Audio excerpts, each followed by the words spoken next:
Going on, everybody? Welcome to another video. We're going to be talking today about the difference between training and exercise. Because a lot of people that I've worked with, talked to, have some sort of conversation in regards to health and wellness movement.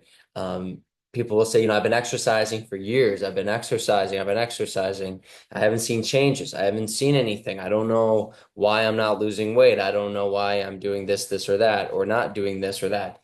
And the answer does, in many ways, lie in how we describe it, how we describe our movement. Because when you look at exercise, the question I have is, so why are you doing what exercises you're doing? Why did you choose those exercises? What's the point of those? And people might say, well, I'm doing these exercises because this will, my body has these limitations. I'm aware of this, I'm aware of that. And I go, cool. So, yeah, you're doing certain movements, but that isn't just you exercising. You're now training. That's training. You're training with a specificity. And the answer is that word right there, specificity. There's purpose. When you are in training, you are training with purpose, specificity. You're not just moving to move. Now, for some people, getting started, that is the purpose, is I just want to start moving, but we're moving with specificity. And this is where, again, it's not word magic, other than it is allowing us to understand we're using for most of us, a better word to hopefully describe what it is we're trying to do. Because I can have all of you who've worked with me personally one-on-one or just listening in, I can have you exercise. Hey, do this, do that. And you might say, well, I don't know how to do that, or I can't do that. Okay, we'll do this exercise instead. Well, why am I doing it? Just because it's working your upper body, it's working your arms. Okay, but why am I working my arms? Well, you have to work your arms. That's what everybody does. And yeah, there's truth to that. But if there isn't that purpose, that specificity, then what tends to happen for a lot of people is they fall off, because it's hard to keep going when there's nothing really driving us, or whatever we thought was driving us isn't really solidified. It's not sound in comparison relationship to whatever old habits are. So let me put that a different way. If I have an old emotional pattern, or dealing with stresses, or dealing with life in this way here, the one that maybe is me overeating at night, me not sleeping well, me constantly stressing out, anxious, whatever it may be, and this is how I've learned to cope and live through life, and that has an energy, right? It has a power. If I go over here and I'm trying to make that change, if that thing or those purpose, and it does change over time, but if that isn't strong enough, my pull's going to keep coming back here. It's going to be hard for me to get over here into this place, right? So what happens is the body goes, all right, I'm going to try to go here. I'm going to try to exercise over here. Do these exercises because I was told they're supposed to be good, I guess. Or I see other people doing it, so I'm going to do it. So it starts to lead us away, but it doesn't have enough pull to really keep us away from old patterns and habits. This is where people will hear falling off the bandwagon or these different phrases. Why? Because it's going, I'm going to start exercising 5 times a week. I'm going to go do that. And that's a great goal. For some people, that's a great thing to get them a little bit off this pattern. But the old pattern is strong. It's got a strong hold on us. That's why it's hard to break it, right? So how do we break them? Well, we have to change, again, how we look at it. Instead of I'm going to go exercise for 5 days, I'm going to train with intention, purpose, specificity 5 days a week. That doesn't mean going to a gym all the time. That doesn't mean doing high repetition. It might just simply mean, hey, for me right now, I'm so heavy on my heels. I need to learn how to shift my weight forward so I can really start to use the foot, stop stiffening the ankle or whatever it is. And I'm going to just do gentle, controlled calf raises. I did it every day this week. Great. I trained every day this week rather than, oh, well, I didn't do all the exercises or I didn't go to the gym. Well, did you do something? Well, no, because I didn't do any of it. So it just wasn't worth doing any of it. So, and this is where people get into this habit. They go, well, I didn't feel the sweat. Therefore, I didn't really exercise, which means I really didn't do anything. Where it's like, well, if you're training, you could be training everywhere. Hey, I'm just doing calf raises. Didn't break a sweat.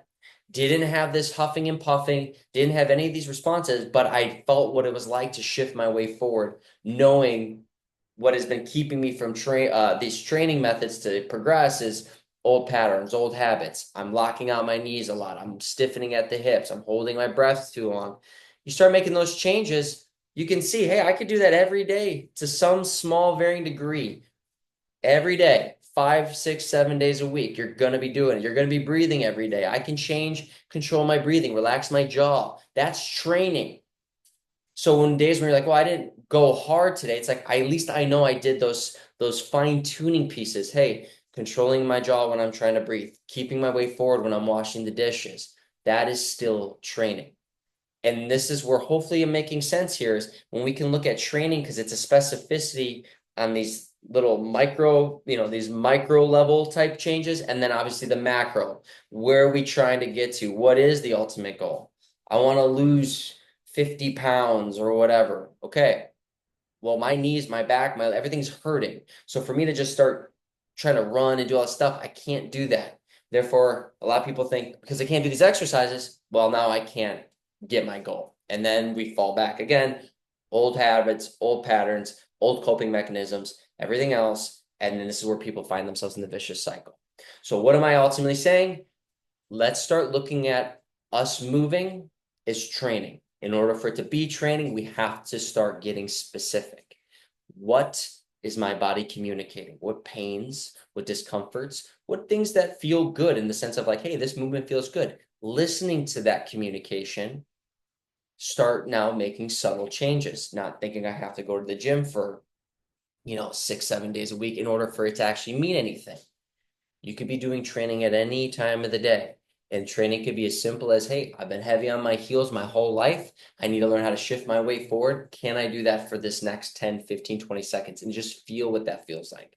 You do that. Wow, okay, that wasn't too bad. Oh, wow, that felt weird. Let me try to hold and balance it. Ooh, balance is off. Throughout the day, I'm going to try to balance a little bit. Now we're training. Now the exercises are you just fine tuning to fit what it is your goal is? What is your body communicating? So this is why there is a difference between just exercise, which is cookie cutter. A lot of times it's cookie cutter. And what's the difference between that and training? Now it's very specific to you. And for those of you who work with me long enough, you will see we don't do both sides of the body the same, depending on what's being communicated. Sometimes we do, but we have to train there. Some of us, because of the compensations, not purposely, these aren't things that people intentionally were trying to do. We have to make those corrections first. We're training with purpose. What I do on one side might not be the same as I do the other. And that's okay when you're training. When you're exercising, people think it has to be even. And everything has to be even for the most part. And that doesn't always have to be the case. So look at your what you're doing movement wise and ask yourself, be honest with yourself. Am I exercising or am I training? And how you know that is what is my body communicating? Why am I doing what I'm doing? Do I have a clear, strong enough answer for that? Because if you can't get a strong answer for yourself, only you will know if it's genuine or legit. And if it doesn't feel like that, being able to go, okay, maybe I'm not training. I'm just moving, exercising, and maybe this is why I'm not seeing maybe the goals I want or being able to keep up with things that I'm trying to do. So hopefully this helps. Hopefully this makes sense. If you have any questions, as always, you can find me at newbiologyclinic.com, where all the classes are, group sessions, private one-on-one sessions you can do with me, webinars, everything else under the sun that we do. Best place to find and reach out and contact me. So with that, thank you, everybody. We'll see you all soon. Have a great rest of your day and enjoy your week. Bye, guys.